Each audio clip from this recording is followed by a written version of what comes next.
السلام عليكم. حلقة اليوم موجهة للبنات فقط. مثل ما لاحظتم من العنوان، بدي فرجيك سيدتي أو أنستي كيف ممكن تصنعي بنفسك طلاق أظافر بتحددي لونه بدقة على ذوقك بشكل يتلائم مع لون بشرتك أو ثيابك. الطريقة سهلة جدا أكتر ما بتتصوري، لدرجة ممكن هلأ تقومي فورا بعد مشاهدة الحلقة تصنعي طلاق أظافر مشخص حسب احتياجاتك. بيلزمك كقاعدة طلاق أظافر شفاف مثل هيدا، ومساحيق تبرج متعددة الألوان مثل هيدا اشتريتها خصيصا لأعداد هالحلقة.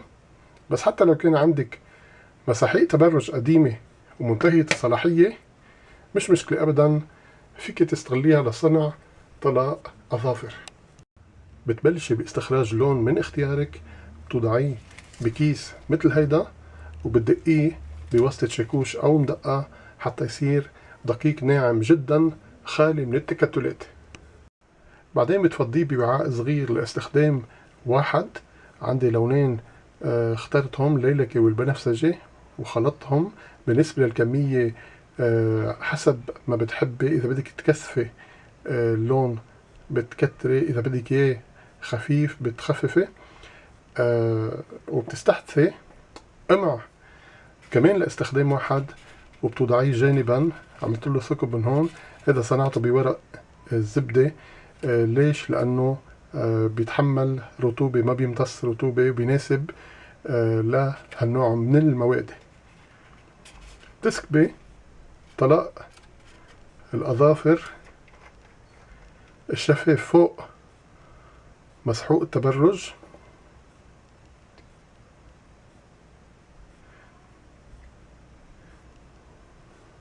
يفضل تكوني بمكان مهوي.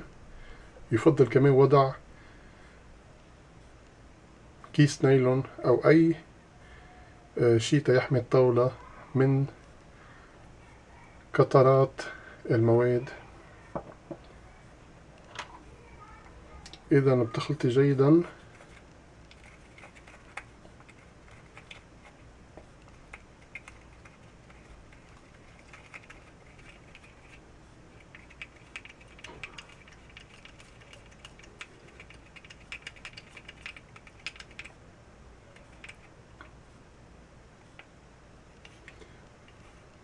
وبترجعيه للقنينة بواسطة القمع.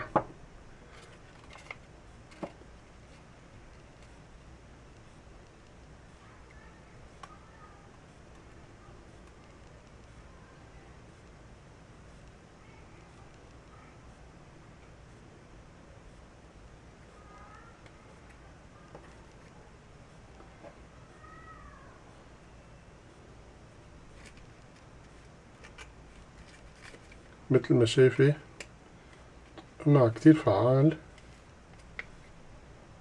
كان لازم شوي يوسع أكتر بس مشيلي الحال.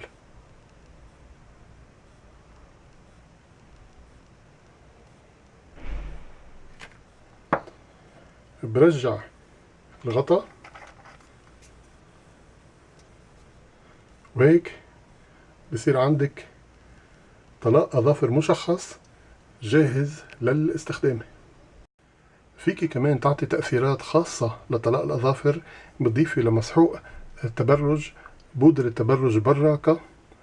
عندي هون قطعة مسحوق تبرج صفرة، بدي اضيف لها طلاق الأظافر شفاف وبودرة تبرج ذهبية براقة حتى أعطي لون معدني لامع.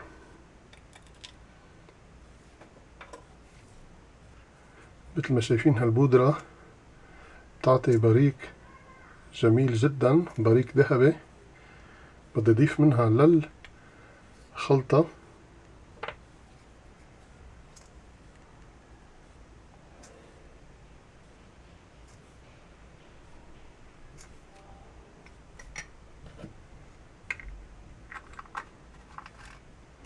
فيكم تستخدموا الألوان التانية حسب اللون اللي مختارينه. أنا لأني اخترت الأصفر أكتر شي بيلائمه الذهبي. إذا فرغ محتوى طلاق الأظافر الشفاف مثل ما عملت من شوي.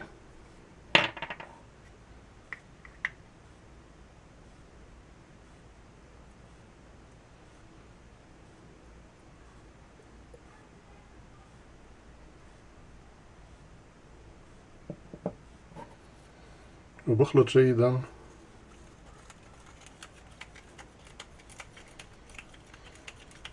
دايما لازم يكون مكان مهوي، وإذا كان في أطفال خاصة الرضع أبدا ما تعملوا هالاختبار بوجودهم، لأنه رواياهم حساسة وتنفسهم بيتأثر.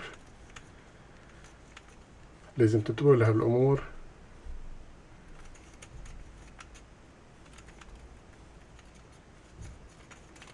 مثل ما شايفين خلطة رهيبة، لون مبهر.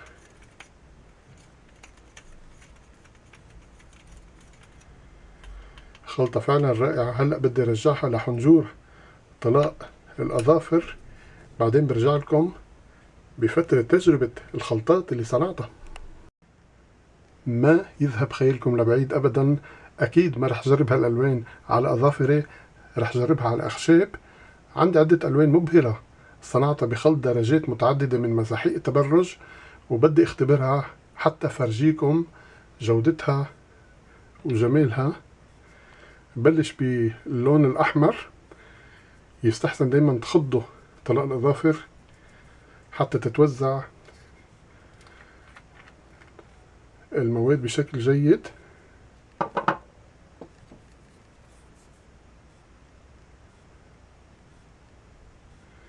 حطيت له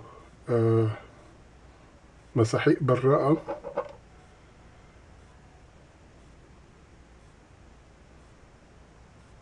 مثل ما شايفين اللون رائع جدا.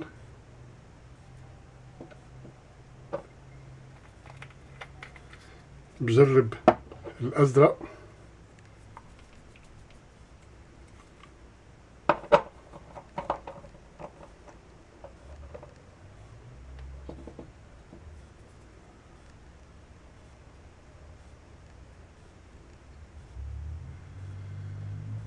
ألوان جميلة ومشخصة، فيك تكثفي اللون بفعل عدة طبقات.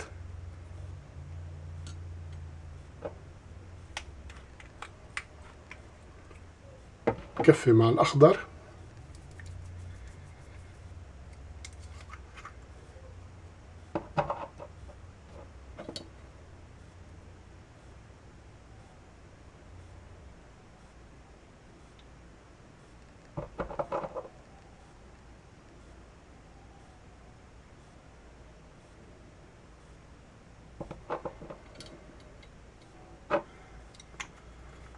والأصفر.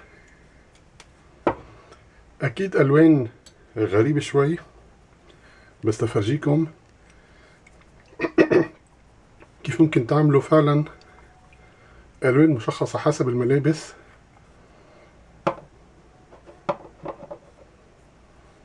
في ألوان ما بالضرورة تعطي لون فائع، بس بتعطي بريق ولمعة على الأصابع مع لون خفيف. مثل هيدا مثلا عطى لون ذهبي. إذا كنت لابسة فستان أسود بسهرة وحطيتي منها الطلاء بيطلع شي ملفت. وأخيرا اللون البنفسجي.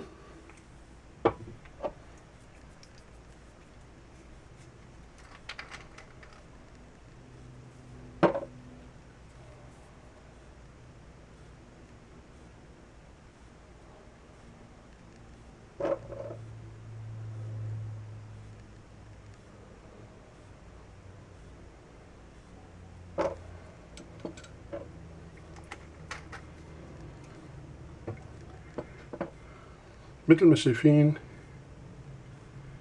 نتيجة رائعة.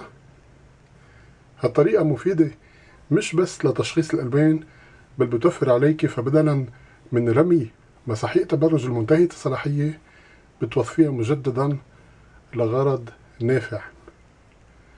بتمنى هالحلقة تكون نالت إعجابك. للمزيد من حلقاتي اضغطوا الرابط أدناه أو فتشوا في اليوتيوب تحت إيهاب بلانت كلمة وحدة. وما تنسوا الاشتراك والشير والانضمام لفريق الرسمي على فيسبوك. إلى اللقاء.